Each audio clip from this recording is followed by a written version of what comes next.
Hello and welcome to the first in the Building People second series of EDI Briefings. And this series is about diversity. It's about different dimensions of diversity. It's about shared elements of experience. But it's really, really important to frame these sessions as part of the knowledge that you might need as you try to gather different ways of understanding, different ways of figuring out how to move forward with working with different groups and understanding what that experience might be like. What do you need to know about those experiences, the kinds of discrimination that people might feel, the kinds of microaggressions that might play out, the kinds of behaviors that lead to certain groups feeling in a particular way and experiencing life in a particular way.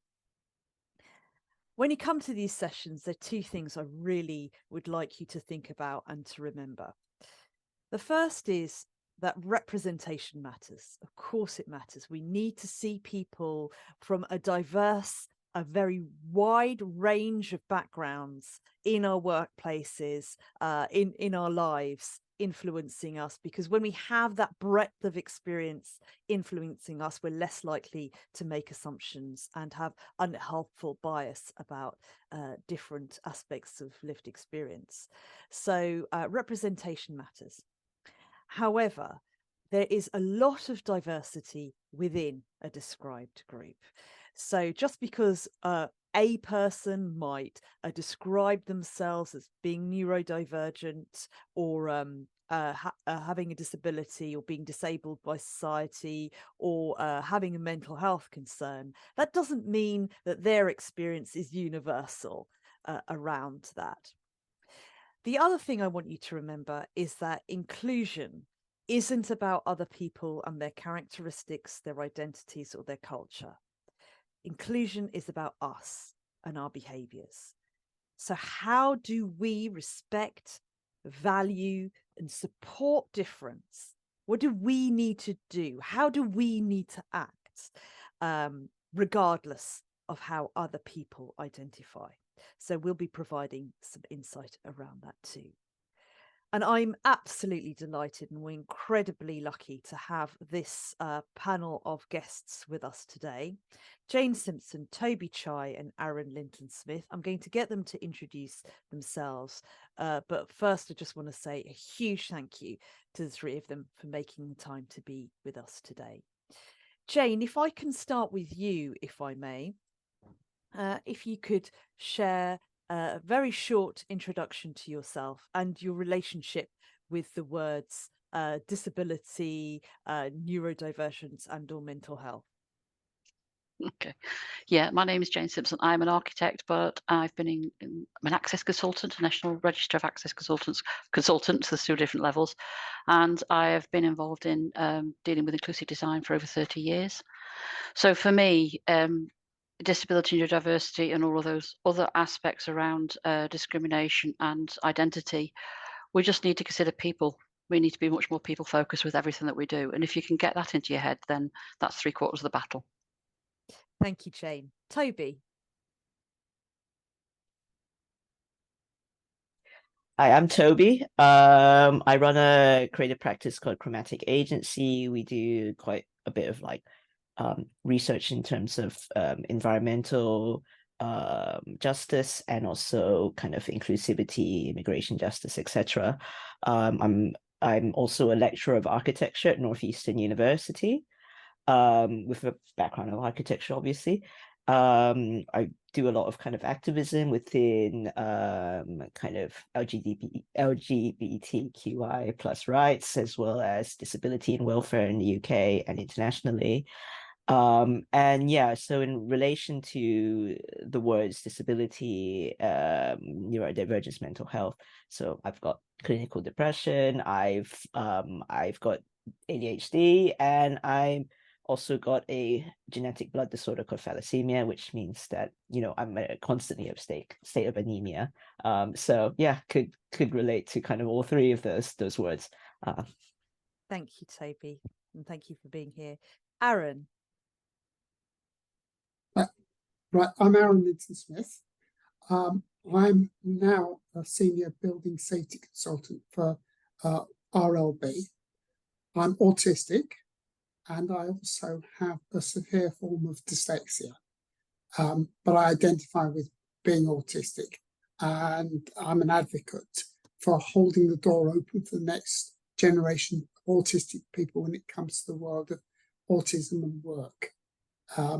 I've been through a lot in my career, and I've put a lot of effort in terms of sustaining some sort of employment. And the journey has been very, very tough. And I've got a lot of bruises to show for it. However, what I want to do is I want to make sure that the next generation is better prepared and you're in a better place in terms of employment. And finally, in terms of neurodiversity and in terms of autism, I believe that it's not about getting to know the condition. It's much more about getting to know the individual, because the individual can tell you far more about themselves than they can do about their condition. And it also helps to break down the autism, neurotypical communication gap in doing so. Thank you so much, Arran, and that is definitely a point that we'll be delving into shortly. Just a reminder, if you have any questions, I would invite you to put those in as you think of them into the chat. Rebecca's there, Rebecca Lovelace of Building People, to help moderate that and to throw up the questions as we need to discuss them, but there will also be a chance at the end as well if there's something that we haven't covered off that you would like to ask. So please feel free to pop that in the chat. And yes, of course, Toby, thank you. You're also representing the Neurodiversity in Architecture Network, which is a fantastic new network to help support those who are neurodivergent in architecture. Jane, I'd like to start by asking you about the social model of disability, if I may. There's this idea that we talk about disabled people. There's a lot of questions around, well, is that the right thing to say? Aren't they just people with disabilities? Can you pull that apart a little bit, please? Yeah, I think the medical model, I think, stems quite a long way back to the Chronically Sick and Disabled Act of 1970 or whatever it was. What a horrific title that was. And we have moved much more from, it's almost like a blame culture. It's the disabled person's fault, as opposed to the fact that actually it is us as designers who need to make sure that we enable access for as many people as possible. And I will say there's never going to be the perfect building, but what we can do is go an awful long way to ensure that we are not disabling people by the environment. And the environment either enables people to access or disables them from accessing. So that ultimately is what we need to start considering. Has that answered all your questions? There was another bit, wasn't there? Well, only that, we talk about people with disabilities or being disabled people. When it comes to language, people can get really quite anxious about how to describe different conditions. How would you suggest people approach this?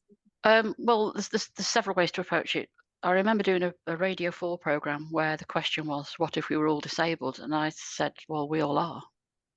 We're all individuals. We all have our capabilities our inabilities, should we say, rather than disabilities. And what we need to do is ensure that we can deal with that. The only query that can fall on designers quite often need to understand what limitations are caused by those disabilities so that they can design it out. So if we don't talk about those limitations, we can't actually then design it out. So there has to be a little bit of freedom of sharing information. And sometimes that can be seen as being quite problematic for people. But if we don't share with the designers about what the limitations are, then we can end up falling in a trap of actually not designing effectively. Toby, you'd like to come in there? Yeah. Just this is my impulse as a teacher. When I heard you mention the social model of disability, and also this idea of then saying the discourse around the word disabled. So just as a background, the social model of disability is a framing device for looking at how we approach disability. So the social model of disability speaks on the idea that it's not necessary that the person is individually disabled, but it's more so the kind of social, infrastructural, and physical constructs around them are the ones that are further disabling them. So, for example, not having ramp access, means that someone cannot access a building. In one cases, maybe in a room without dimmable lighting would disable people, further disable someone with sensory difficulties. So that's one. And then the other thing that you mentioned was the discourse around the word disabled. So I've heard this a lot when I've, as a teacher, people talking about how they're uncomfortable with the word disabled, because then it kind of infers this idea of someone is inferior or something, like there's no kind of equal level, right? And they're a bit uncomfortable to admit that someone standing in front of them is disabled. So there has been a lot of discourse around it. It's not universal, that it's certain individual people within what would be broadly called the disabled community would self-define as disabled. So a lot of people who are neurodivergent wouldn't prefer to be considered disabled, but that's a personal preference. But in terms of the kind of general political organizing around it, in relation to disability rights and approaching things from a social model of disability, there is consensus around the word disabled, because you require a framing device to be kind of seen politically. So how does someone in Parliament see you? You need to have some form of definition. And in relation to then speaking on how you describe a disabled person, there's kind of two ways of structuring how you kind of identify as an individual and identify another person. So there's person first language. So you say a person who is blind. So you say it's a person first, and then the kind of identity characteristic. But then there's another way of saying identity first language, which puts the identity category. So you go autistic person. So and that, there's no right or wrong way of doing that. It's a personal preference, and you should really let the person that you're speaking to tell you what they prefer personally. So yeah. Thank you. Thanks, Toby. Jane, you want to come back there? Yeah, what it is, it's a quote that I've got that I use quite a lot from a friend who's also an access consultant. And I just think it's really poignant in this point, because he says, for me, being denied an adequate education was far more disabling than any impairment I've had to live with. Segregation also denied our siblings, friends and peers the opportunity to live and learn with us and understand the barriers we faced, which is unhealthy for everyone. And I think that's a wonderful quotation. And I share it quite a lot, especially with architects. Thank you. Thanks, Jane. And it really speaks to Arran's point a little bit earlier about putting the person first and thinking, especially in the workplace, what is it that an individual needs, as opposed to thinking, well, I have this bit of knowledge about this condition, and therefore I'm going to impose my ideas on others. So Arran, tell me a little bit about the treatment that you've had in the workplace, and the difference between where people have got it right for you and maybe where they've got it wrong. I'll start off on a positive, and that is that within my current workplace, I've come into RLB as an autistic person. When I sought who I was going to work for, I made it very clear to agencies that the first thing they needed to do was identify that I was autistic. So if there are any employers who had any concerns about that and were worried about it, I didn't need to go through that, didn't need to sort of waste time with them. So I came into a workplace which accepted me for who I am, what I am, how I am.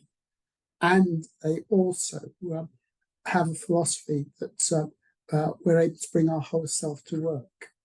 And my own line manager, what we've done to reduce the employment gap is we've discussed in length in different stages where sort of how I communicate and what I need to know.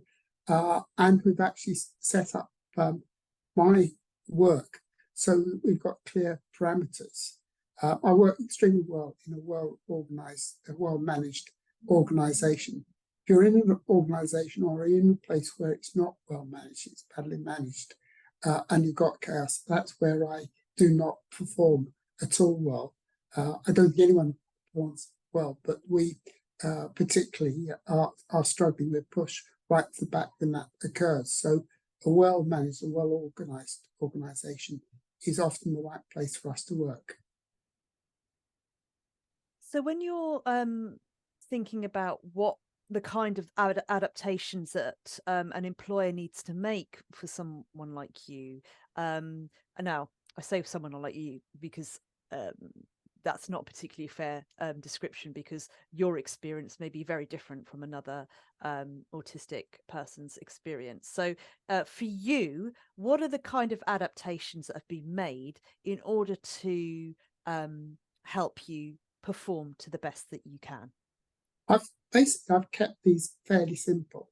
One of the adaptations I've made is that I'm not expected to attend any social events. I can pick and choose which social events. So that's something that I can park out the way, because I do not perform well in a room full of people all talking, because all I get is everyone's conversation. And I just get a wall of sound, and I find that stressful. So I can actually escape from that. It's simple changes. It's Tuesdays is our office day. I come into the office, but the rest of the week, unless I'm on site, I will work at home. And I have my own office at the back of the garden. I have my own shed, which is the office, and that works extremely well for me, because I'm away from any distractions and any noise, and it's the best sort of environment I have.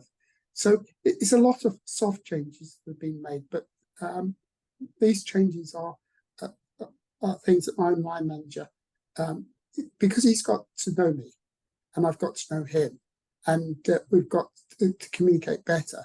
These changes happen without actually thinking about them. Thank you, Arran. Toby?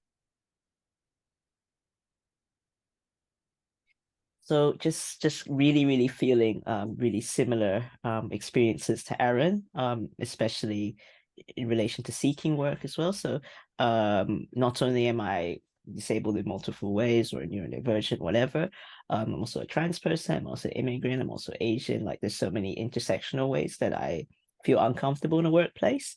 And whenever I've been applying for work, I'd always be really afraid, actually, because I was very afraid to enter an extremely corporate environment because I had bad experiences previously. I wasn't sure that the people inside the organization would be open, accommodating. I don't know. I had to hide certain aspects of my identity or part of who I am as a person, because also there's some things about me that I'm just unaware of. So sometimes I do things that are a little bit how to say, I take things quite literally when people speak to me. So when I respond to them, I say some strange things sometimes, and it's because I don't understand that it would be sarcastic or ironic, right? So then there's so many situations that I've been really afraid about whether I should even apply to work at somewhere. And another thing that I found that was helpful in that process was there's a government scheme called the Disability Confidence Scheme, where kind of an organization outright declares that it's going to support disability and not discriminate against you. One thing I have to say about that scheme is that it does, part of the scheme, at least for if you're applying for a job, you've got to guarantee that someone, if they've opted in for the scheme, qualifies for the bare minimum of the job description, you guarantee an interview for them. And that has not been my experience. There was situations where I've exceeded the job description and was not offered an interview, even though I opted into the scheme, and this was maybe 80% of the time.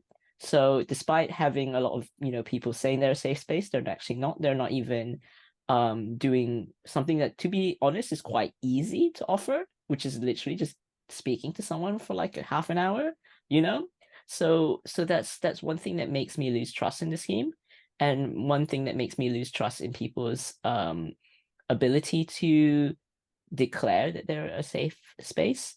Luckily, the organization I'm working at now, at least this university I'm working at now, is quite good. They were quite because a lot of students have disabilities, so they're actually very, very eager for me to participate, because then I can offer a lot of professional advice through kind of lived experience, and now I'm actually designing things with them to support students.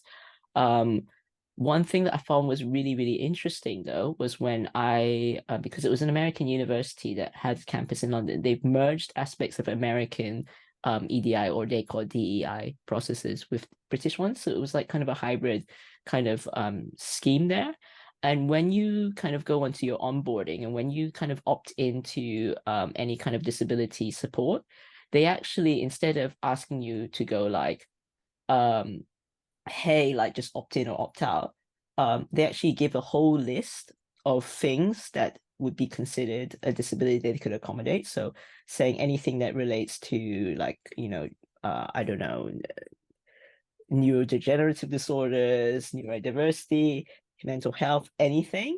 And they have this whole list. And it's like, I found myself like ticking so many boxes. I didn't have to declare, but they said, if you have any one of these things, including there's an other box, obviously, then you qualify, which was actually really interesting, because then some people feel uncertain about getting reasonable adjustments for themselves, because they go like, I don't look as disabled as another person.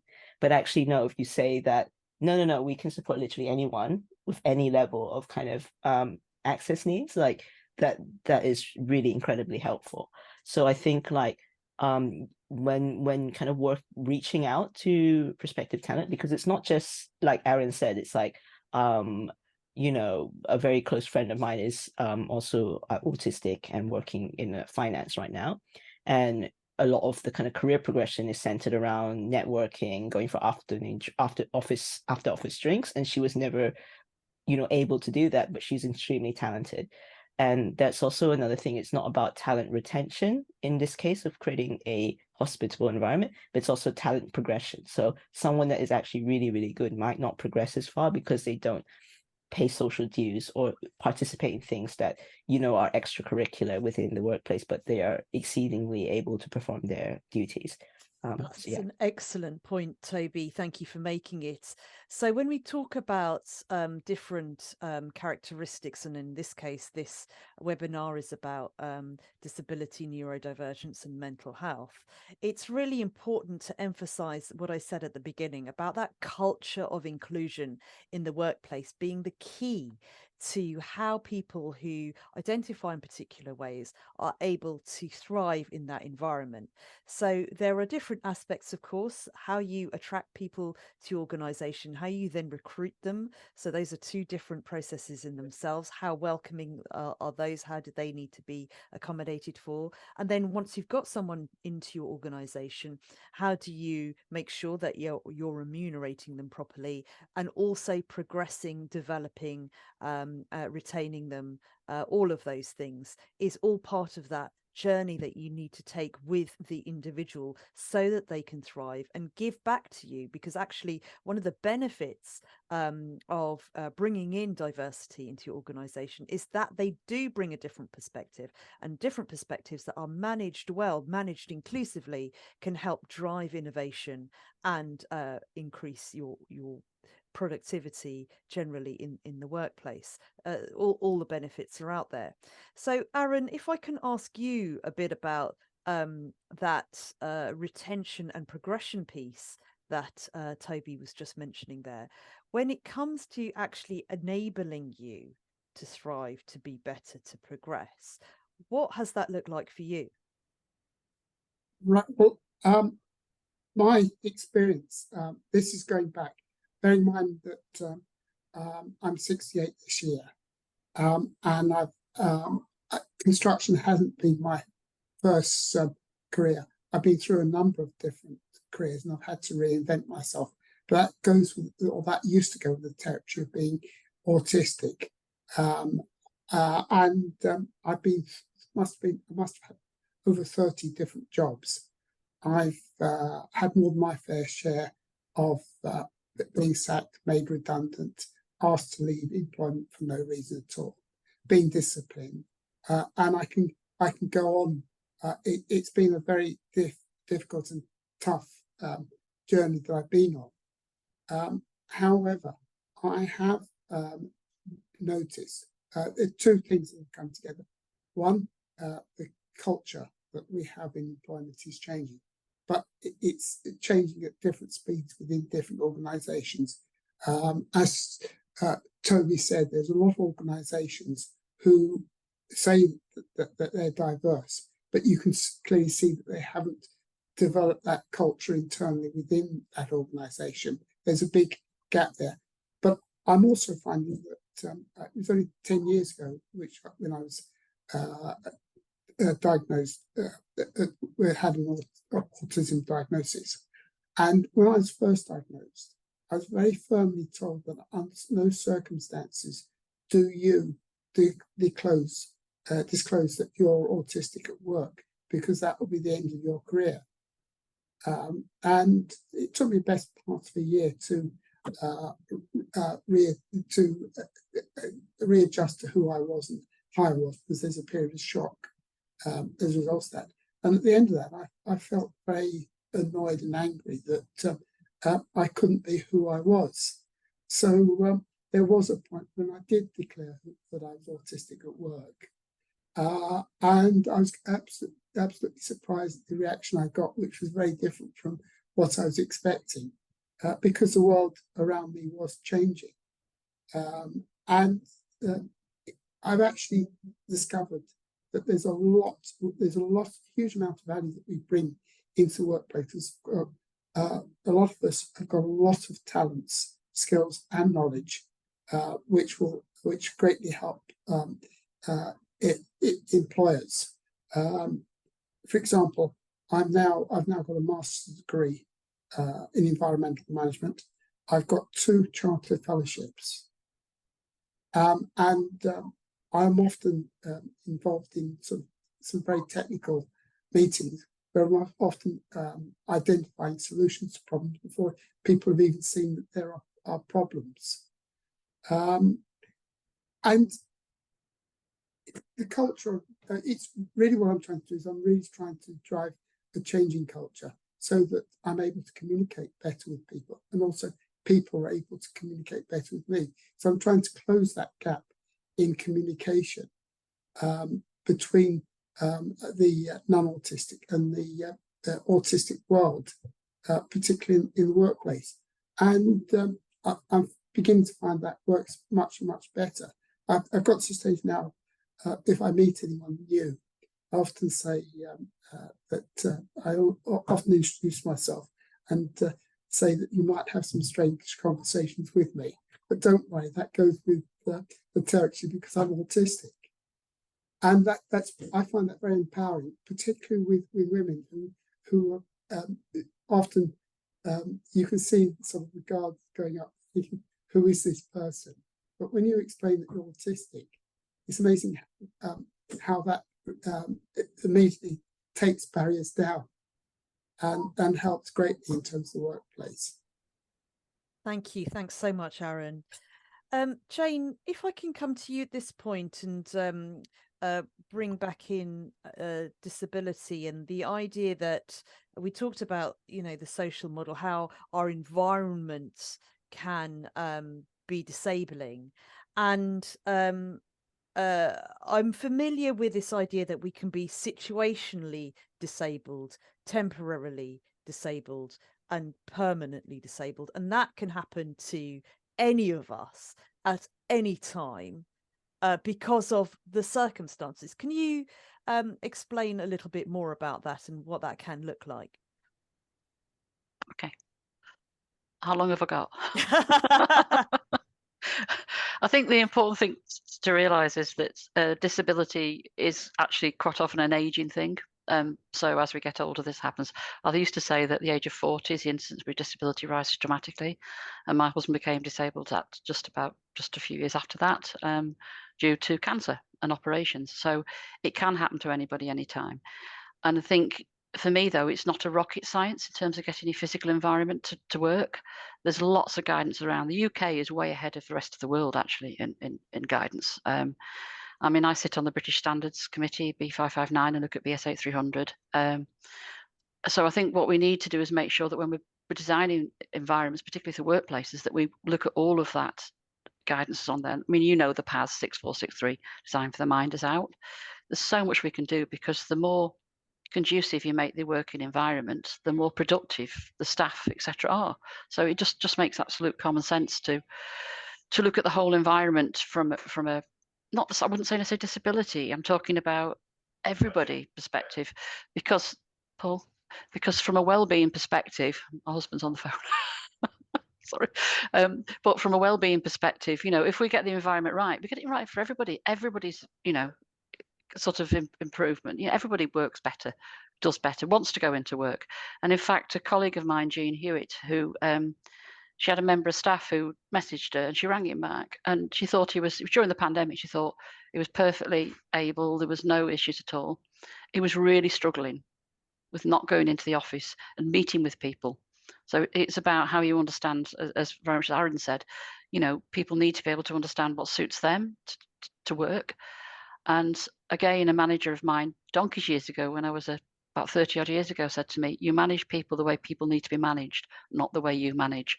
And I think this is why inclusion comes from not just the physical, but also the managerial. And the two are so interlinked that you have to look at both at the same time. Thank you. Yes, so there are a couple of points, and Arran, I'll come to you in a second.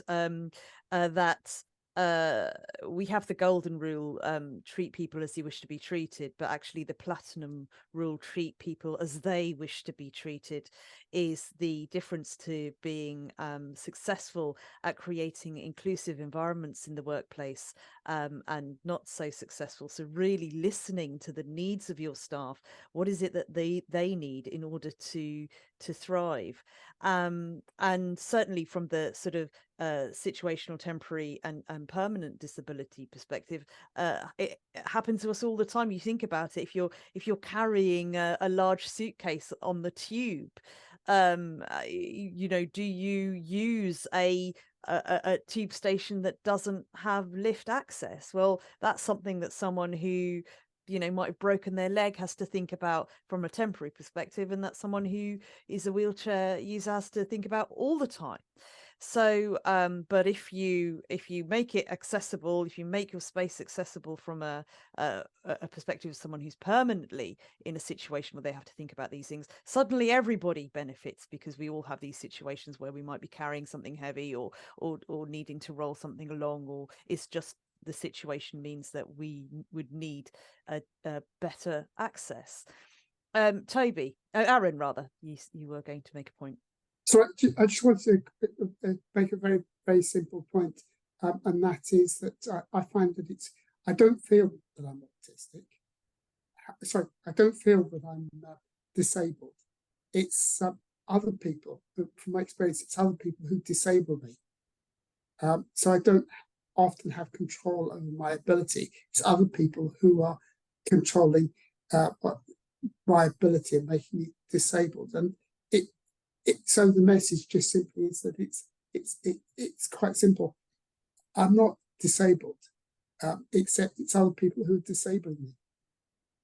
Thank you, Arran. Yes, and Toby, I think coming back to some of your points around this, and if we can expand that a little bit into the mental health area, Sinead O'Connor publicised a quote by Krishnamurthy, which is, it's no measure of health to be well adjusted to a profoundly sick society. And the issues of mental health are sometimes, you know, caused for medical reasons, and sometimes are reactive as a result of situations. You yourself said that you have had clinical depression. When you need to manage something like that in a work environment, what does that look like for you? Well, so this is the thing, right? So like, it doesn't affect me so much because I'm on medication at the moment, but it used to affect me really badly. Like, I'd be super inefficient. I just would have no desire to work, no desire to eat, no desire to anything. Like, I'd actually like to take this moment to like point out other like mental health disorders that are not necessarily as well known. that actually a hostile work environment could actually problematize a little bit more. So for example, like eating disorders, so promoting kind of diet culture within offices is really, really problematic. For example, within an eating disorder, for example, the kind of latest thing where the government mandated restaurants show calories on their menus is really, really, problematic for if you have a eating disorder, because they really, really highly fixate on numbers and kind of, counting the calories, and that would really, really make it difficult for them to recover. A lot of people, I'm saying this from a place of someone who is a carer for someone with an eating disorder. So there's another aspect to kind of disability discourse, is also people who are carers and unpaid carers. This is something that you should really think about in the workplace as well when you're accommodating for someone. But yeah, so to overcome something like an eating disorder is extremely, extremely difficult, and the environment does not make it helpful at all. I've also, so mental health disorders like depression, anxiety, those are things that could be situational. It could be something that is also kind of chemical as well. So a lot of my depression is controlled through medication. So sometimes someone being in a low mood or feeling anxious actually has nothing to do with the environment. It might be to do with chemical signals. So yeah, really, really be careful of that, and be also how to say, fair on people when they are experiencing kind of periods of kind of low mood and stuff. There's also things like BPD, so bipolar disorder. It's interesting. There's a lot of interesting discourse on bipolar disorder, but bipolar disorder, someone goes through kind of periods of like extreme highs and extreme lows, and sometimes I've seen people who have lost their jobs because of they've had a period where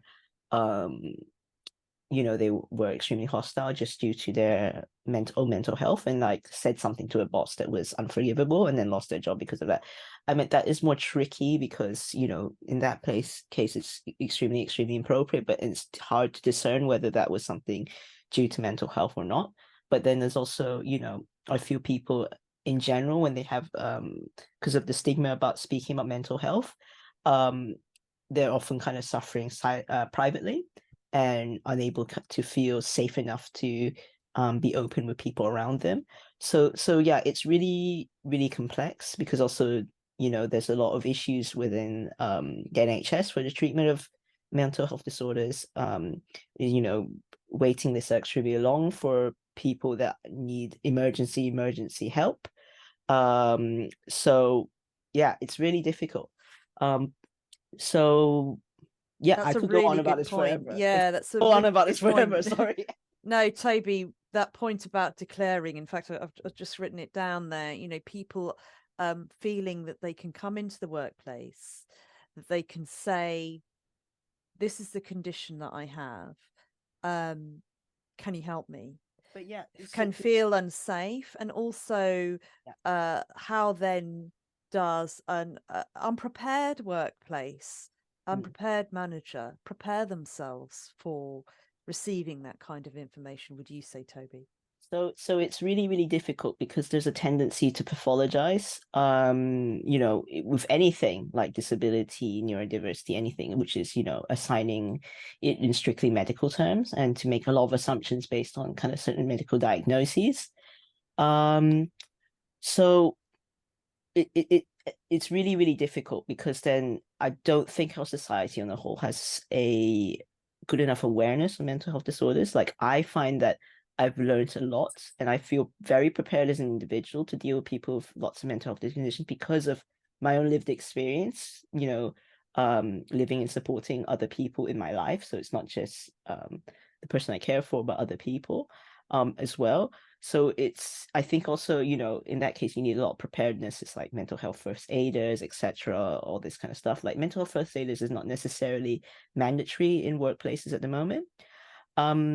Another thing that is also really difficult when it comes to mental health disorders is that recoveries are actually a lot more difficult. physical health is kind of understood in a very specific way, that the road to recovery is quite clear. But there is often a lot of issues when it comes to people in recovery for mental health, that it's often in an endless cycle, because I guess, like, the idea of management of a condition is it's kind of difficult. It's actually really difficult, that to me at the moment I cannot really even offer too much specific advice, because to get it wrong is also extremely detrimental as well.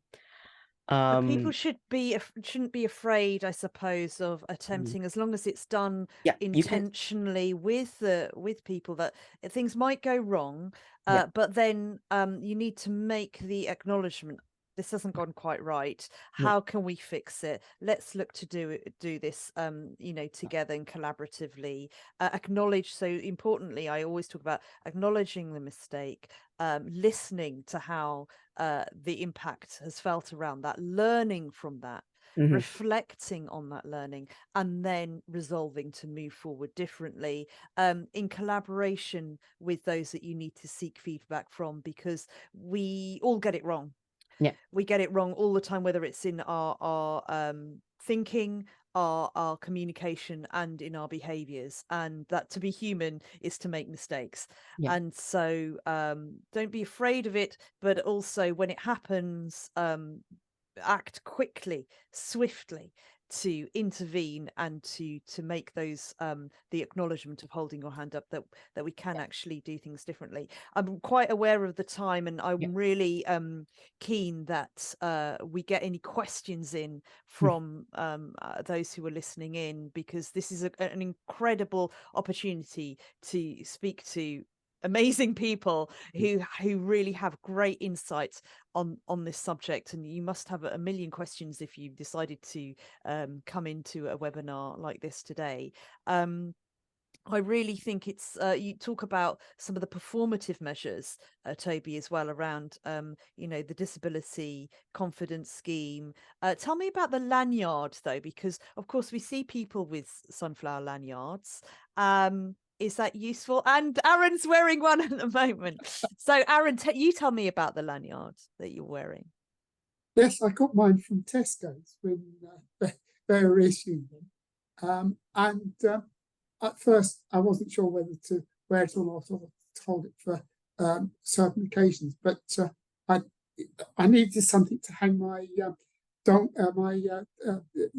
door entry device on, so I used this lanyard, and I'm now quite comfortable wearing it. I also wear it because I believe that if I'm open about about the fact I have a hidden disability, it makes it easier for other people to talk to me about it, ask questions about it. And it's also about the fact I want to hold the door open for the next generation, and speak up and make other people around me feel much more comfortable about having someone who is autistic working alongside them. And often I have a lot of conversations about children or other members of the family they've got who are autistic, and what the journey through the world of employment and autism is like, and what it potentially can be like. And I go out of my way to try and sell construction as a career to anyone, whoever they are. So I'm quite keen on that as well. And Toby, thank you very much for putting a link in the chat for people to find out a little bit more about the sunflower lanyard. It's a way that you can subtly but confidently share your experience. If people want to ask you about it, they can, but they can also be aware of a condition that they probably need to reflect on when interacting with you as well. Is it for all types of condition? Is it just for invisible disability? Is it just for neurodivergence? Tell me a little bit more, Toby. So the Sunflower Lanyard is basically, it's an initiative that is, I think, international, where if you wear a sunflower lanyard, it's a way of declaring a disability. And you know what? It's not necessarily strictly related to hidden disabilities. The reason why it's something that is more within the tendency, like it's more leaning towards hidden disabilities, is because society on a whole kind of only views disability as visible disabilities, like if you have a wheelchair or you're an amputee or you're blind, you know. So the hidden sunflower, the hidden disability sunflower is a way to kind of signify that you've got that. I wouldn't say that it's an invitation for someone to ask you questions about it, because that can be quite invasive. But, you know, for example, it's a good way that, for example, if you're at an airport and you need support, that's a way to kind of declare that openly. But also, I think Tesco offers it. Like, most people actually get it from Tesco or supermarkets in the UK. And it's also, you know, there for people who need kind of extra support in the supermarkets and stuff. So, for example, the person I care for with the eating disorder wears it because she might experience a lot of distress in the supermarket while grocery shopping, for example. I think there was an uptick in wearing the sunflower lanyards during COVID, because there was a lot of people who could not wear masks because of specific kind of conditions. I knew a guy who had one lung. He had one lung amputated, and people were asking, why is he wearing his mask? And he was sick of talking about it, that he just wore it, you know? So to show that he was exempt from wearing a mask because he had one lung. So there's been an uptick in that. So yeah, that's just also helpful, you know. In my opinion, it's also a way of, like, you know, how we get pride flags for like the queer community, right? It's a disability pride symbol at this point. Yeah. Love that. I love that. And I think one of the great things about it is it could be also useful visual reminder for those around us that you know, just reminding you that there's something that you might need to think about as we interact on a day-to-day basis. You might not see it all the time, but it's there for me all the time, and it could be a useful reminder for people. If there are any questions, please feel free to pop them into the chat. And it's interesting your point about caring. One of the upcoming webinars that we're doing at Building People in this series is about women, gender and caring. We've put caring in with that just because women in society do have the burden of caring for younger and older people, as well as those who have particular needs. So that'll be coming up on the 17th of October, if that's of interest to you. Rebecca, are there any questions that you can see? There aren't any questions, which means that I'm going to completely steal the opportunity to ask one for myself, if that's okay. I'm on a disability journey, having a diagnosis of chronic fatigue syndrome quite a few years ago, which I ignored until fairly recently, when I could no longer ignore it. And so I've been trying to understand what this means. And for a long time, I thought that having a disability meant that there was a list somewhere on a government website, and if you had that particular condition, then you were disabled, or you were a person with disabilities. And I think I've now come to the understanding that I have a hidden disability. And I think what I wanted to ask, and one of the things about having ME or chronic fatigue syndrome, is there's fantastic cognitive impairment. So I tend to be quite woolly in what I'm trying to ask at the moment. But I wanted to ask on that angle, I also suspect that I'm neurodivergent, and I wanted to understand, maybe from the employer's perspective, does it make a difference if somebody comes to the employer with, I have a diagnosis, I've got a formal diagnosis that I am dyspraxic, for example, that's my suspicion for myself? Or is it much the same if the person says, I consider myself dyspraxic? So I wanted to ask that about neurodivergence, but also if you can throw any light on, is having a disability something that I consider, or does it have to be validated by the medical community? And I don't know who to ask that to. So Marcia, please, can you find some answers? Yeah, well, Arran, if you, in the first instance, because you're someone who got a diagnosis whilst you were in the workplace, if you can answer that first part of Rebecca's question around that would be useful. Right, the two parts. That first part, I've always got to say at the moment, is the waiting time for getting a diagnosis. On average, is well over 2 years now, and it's growing very rapidly at the moment. This is an autistic diagnosis, And that's one of the things that the National Autistic Society are campaigning against and asking politicians to do something about. But the second part, in terms of getting an autistic diagnosis, for me, it's important. There are some examples where I've had to have a formal diagnosis to actually be able to identify that I have this disability. But there's still barriers, particularly what some employers won't recognise unless you've got that formal diagnosis. So it's useful from that point of view. But from my point of view, it's a way of confirming that I was definitely autistic, and I was definitely different person from what I originally thought I was, and it gave me the resources and the mental strength to move on from that. So yeah, I found it very useful, and to learn about who I am, what I am, how I am. So it's completely sort of new experience that I went through, and I was no longer that odd person within the workforce and the first that they're going to push out the door whenever they could get the opportunity. I think that's a really important point. I mean, and James just put in the chat that to be covered under the Equality Act, it has to be longer than 12 months and affect you day to day. And a really important point that I tend to make about legislation is that it's very rarely fit for purpose when it comes to issues of discrimination and inclusion. And so as workplaces, we must hold ourselves to a higher bar in terms of the way that we manage people effectively and the way that we create those cultures of inclusion. So when someone is autistic and they've only recently had that diagnosis, they've already been in a workplace, this can throw up sort of unexpected implications for a workplace. It can feel difficult. It can feel difficult for the employer.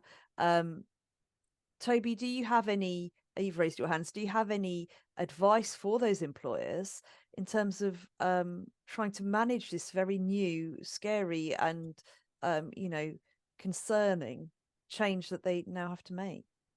Okay, so just the background of how, I guess, like the disabled community kind of use these identity labels. So in relation to dyspraxia, whatever, like neurodivergence, the neurodivergent community in general accepts kind of self-diagnosis.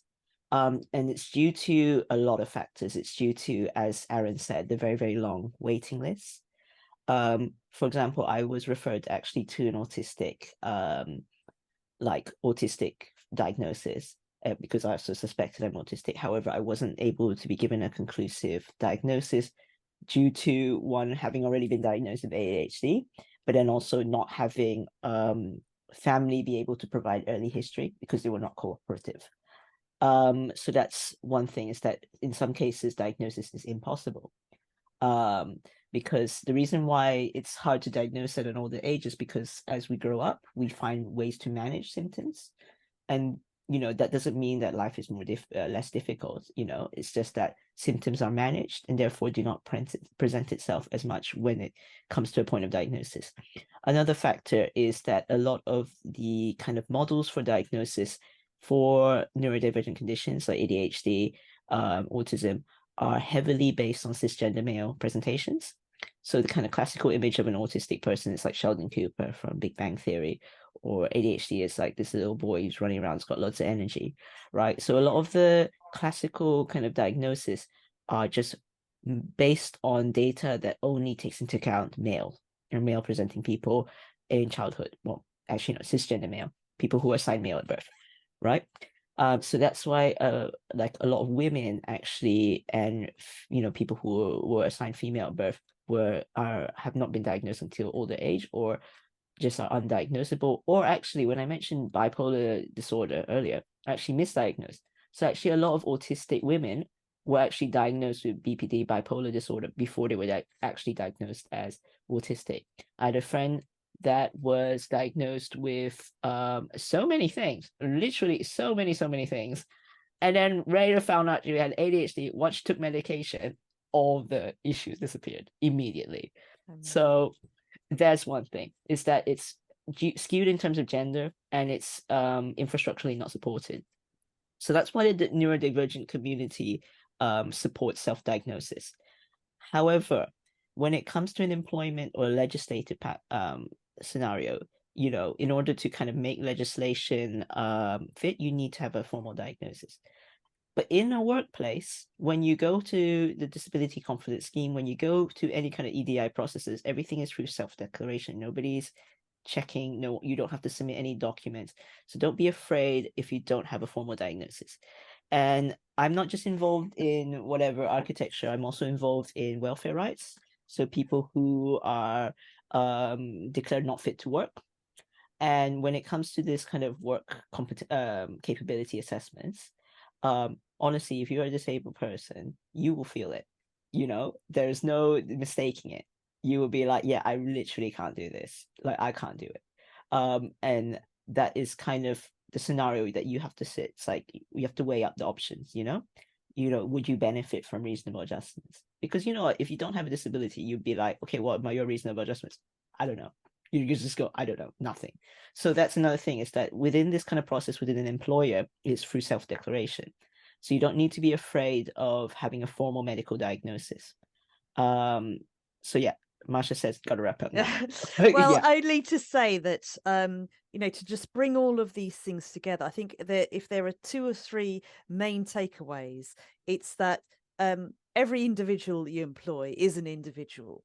Whatever their condition might be, there are some norms around some of those experiences, but really importantly, sit down and talk to your staff about what it is that they actually need in terms of, sometimes it's nothing.